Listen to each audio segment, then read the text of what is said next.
How you doing, YouTube? Matt Massa Beer Reviews, back with yet another review.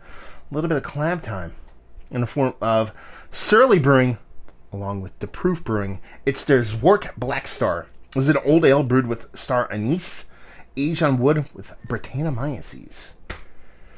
I have not had one of these collaboration series from the Proef. They do this with a lot of different breweries. I haven't had one in quite some time. But I was at a kind of semi-local bottle shop by me, and this kind of caught my eye. I was like, wait. I was like, I haven't had one of these.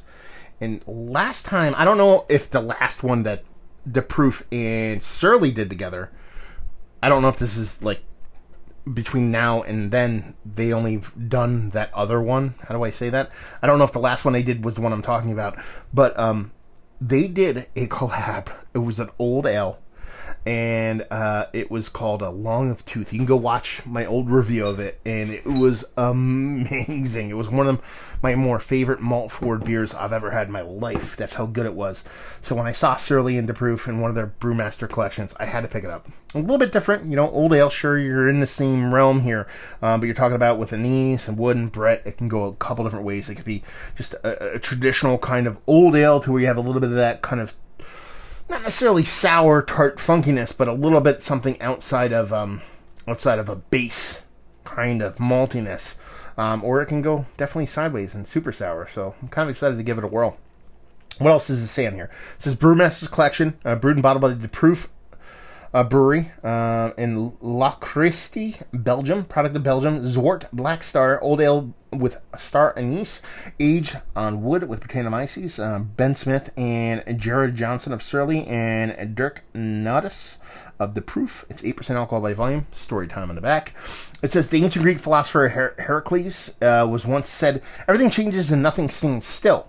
With this in mind, Surly head brewers Jared Johnson and Ben Smith have collaborated with the Proef brewmaster Nick Nodis to produce a beer that will continue to grow and evolve as it ages. This old ale was brewed with star anise and aged on wood with Brettanomyces yeast. The complex malt bill yields notes of rich chocolate, dark fruit, followed by more subtle notes of black licorice. That's your anise at play there. And the wood aging adds a deep herbal component, all finished with funky notes of wild yeast. As modern-day philosophers sings, turn and face the strange. The weird thing about this is I got it and I went home and I do the thing that I rarely do, which is I do a little bit of research. A little bit, because I was curious to see how old the bottle was. Looks to be about a year old. Just about a year old. Synthetic cork. I have not seen one of those in a very long time. I don't know if I'm going to be able to get this out. These are notoriously horrible to get out. Oh, I'm going to be able to get this one out, actually. Yeah, these are notoriously horrible to get out. But I went and did some research on this. And the weird thing is, I see this in cans more than I see it in bottles. And you're talking about a Brett-based old ale in cans? That's really fucking weird. But I have a bottle here, so I don't know if this is their first run and they mass-produced it, but we'll see what's what. So, yeah, this is going to be unique. It's kind of how that Brewmaster series works, but I'm kind of interested. So, I'm not a big, huge licorice fan, but anise works for me in beer, especially stuff of Belgian variety. Brett can work, but Brett is like saying car. There's so many different strains of Brett and go a bunch of different directions. But you're talking about an old ale, that's right up my alley. And honestly, she looks the part. I mean, she's not as murky and dense as I'd like her to be, but she has that rich kind of copper, kind of amber mixture with a little bit of brown kind of old ale look to her. Not a huge head on her. It's kind of weird because you'll be like, okay, old ales and Brett beers can be a little bit creamy and fluffy, but you're talking about putting a lot of anise in there and stuff like that. So, it doesn't have the biggest head in the world, but I also did pour it quite gently. And, that'd be that, yeah. I mean, in all grand scheme of things, it looks like iced tea. It looks like you just poured some powdered iced tea, and you're about to take a swig. We're going to take a whiff first. Let's get a nose. This is sour. Way more sour than I thought it would be. It smells good, though. Yeah. You're getting... Oh, man. You're getting that rich caramel date thing. Not so much, no, not, reverse that. You're getting a caramel fig thing. You're not really getting dates. A caramel figgy thing, where it has a sweet rich caramel, kind of rich sugary component to it, but you're also getting like an almost apple cider vinegar kind of tartness off it. I mean, you're talking about Brett beers typically aren't sour beers. A lot of people confuse it that way, but they're not typically that sour. But you're talking about old ales, they're also not typically that sour, but when you throw a combination of an old ale, which can have a bit of sour component to it, and you're talking about having Brett involved, you're talking about the usually sack, and you're talking about having a subtle bits of it floating around in combination with that Brett kind of floating around. You're talking about a little fly kind of flying around. I actually killed him. I'm kind of happy about that. That Brett can add fuel to a sour component. So I'm butchering that. What I'm saying is Brett imparts its own flavors a lot of times and beer, and they're quite nice, and I dig them quite a bit. But they're usually used in conjunction. Brett, more times than not, when you see a really sour beer, there's Brett involved.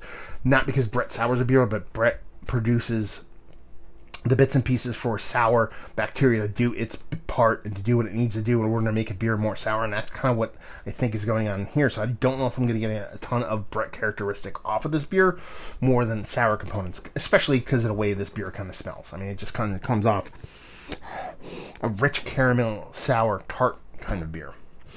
Still haven't gotten licorice on there. Maybe if I really kind of want it to be there, it's there, and it's not necessarily a licorice. It's more of that star anise kind of play as opposed to just a base kind of licorice. But let's just dive in. Cheers.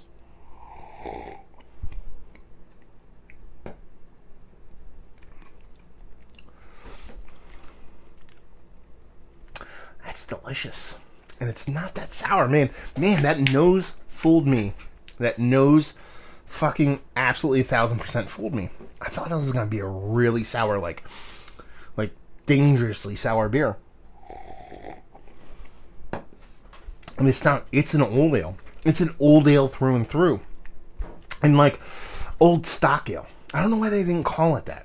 Because it makes more sense as if an old stock ale as opposed to an old ale. Because it has that kind of open fermentation vibe that you get from like the what's the one I really like? The Sammy Smith's one. Oh, I'll think of it before the review is over. But it has that kind of open fermentation, old stock ale kind of thing going on. In combination with that really nice, soft kind of star anise kind of thing going on. There is a soft licorice to it, but it's nothing too crazy. That caramel, that kind of figginess definitely comes through. And it comes through in spades, but it also comes through in a very rounded, soft kind of way. And is that, I mean, to harken back to what the label said, it adds this kind of softness, but also adds this kind of soft herbal component to it. I'm sure a bit of that is hops at play too, but you have this soft, nice richness, rounded corner thing that only age typically gives, but I believe it's a combination of the beer being a year old in combination with it kind of resting on that wood for a bit that lets this beer kind of be really soft on the edges, but at the same time be really, really sharp on the nose, but at the same time bring you this kind of richness and this decadence to it, while at the same time being drinkable. This is a super easy drinking beer. This is not like a hard beer to put down. Yeah, that's a great beer. I dig that. But yeah, she gives you all those vibes of those old school English style, super fun, open fermentation, old stock ales, that subtle anise character, combined with a little bit of like, it's almost like a little touch of maple in there, just the slightest bit, like maple syrup vibe. That's kind of what I get off it. Like our fine sugar, that's probably your dates and fig thing, or date and brown sugar kind of thing floating around there. But yeah, this is a fun beer. I dig this, and it's drinkable. It's 8%. It drinks like an 8% beer, but it goes down so easy.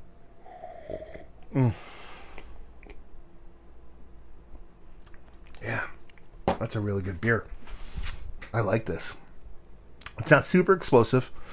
The mouthfeel, the creaminess of it, the classic old stock ale flavor, an old stock ale mouthfeel, with the addition of that softwood and that subtle star anise, kind of soft, very soft, almost black. It's like a soft, non-vibrant kind of black licorice. It's really good. I like this. I can't believe I didn't think about that Sammy Smith's beer yet. You know, I've reviewed it a couple times. You can go back and look. It reminds me of that, but a more kind of fucked with version of that. Someone kind of took that beer and kind of tweaked it and dialed it in quite differently. But I dig this. It's really fun.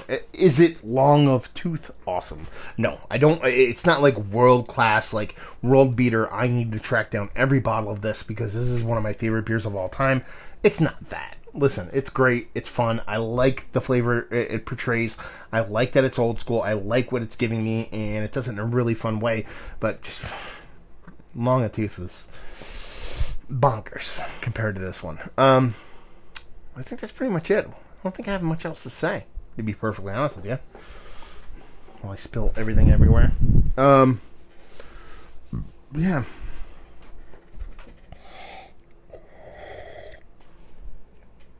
I can't believe how not sour it is based off the nose. Anyway, let's talk about it. It's one of the better English style ales. You want to go there? Old ales, English style ales, malt forward, and English style ales. I guess that's what we're going to go for.